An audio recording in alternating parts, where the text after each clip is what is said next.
Hey everybody, I am just here going to do a quick video on simplifying fractions.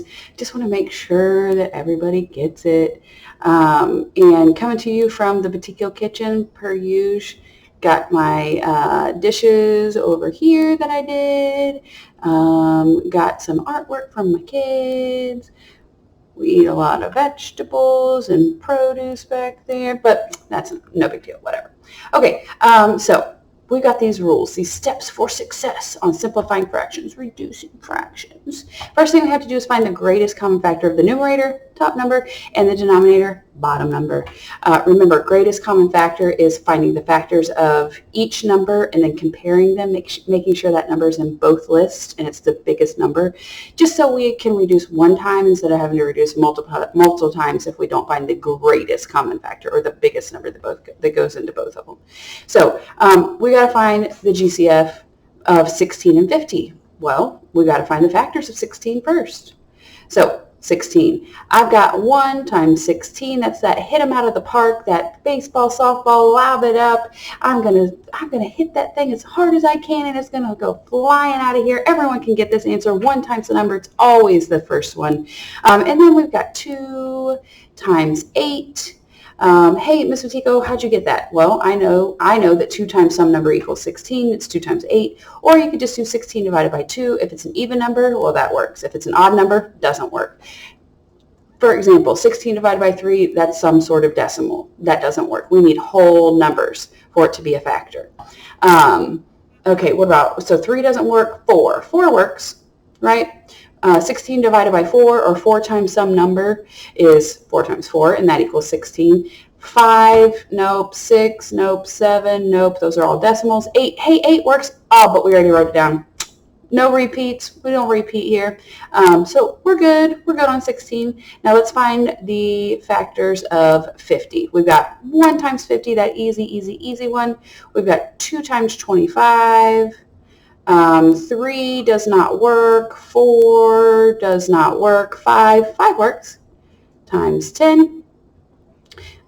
Because 50 divided by 5 is 10. And then we've got, what, 6? No. 7, no. 8, no. 9, no. 10. Hey, 10 works. We already wrote it. We're good. We found the factors. We found the factors of both 16 and 50. Now we got to figure out what's the biggest number. So I'm going to start with the biggest number in both lists, which is 50.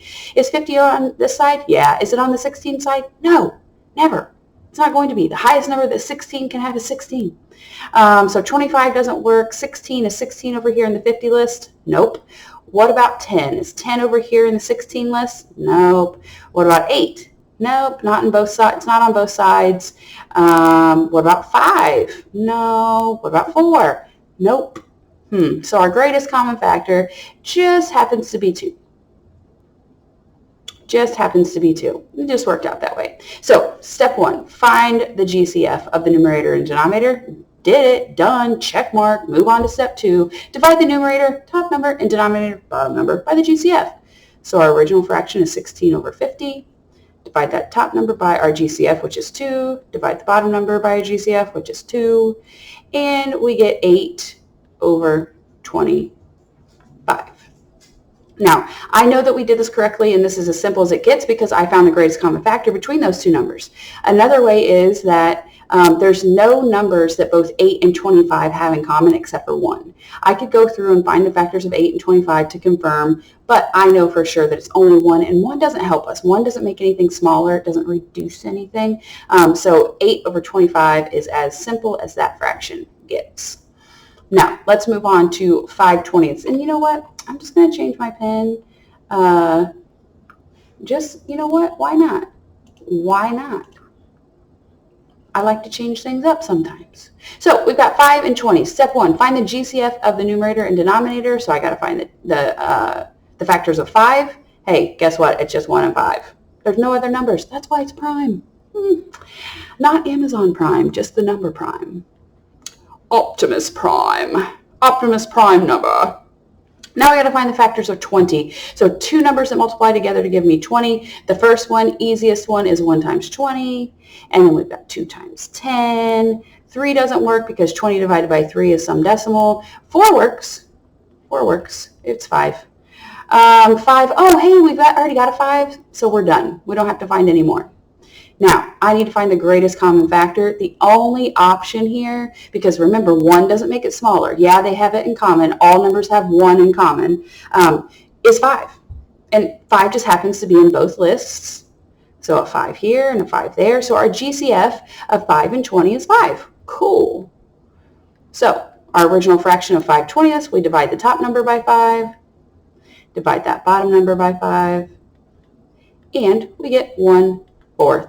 Now, I know for sure that this is as simple as it gets because you can't get any lower than 1, and 1 is one of the numbers. So, but just a reminder when you're doing your homework, doing your quiz, anything, doing just life.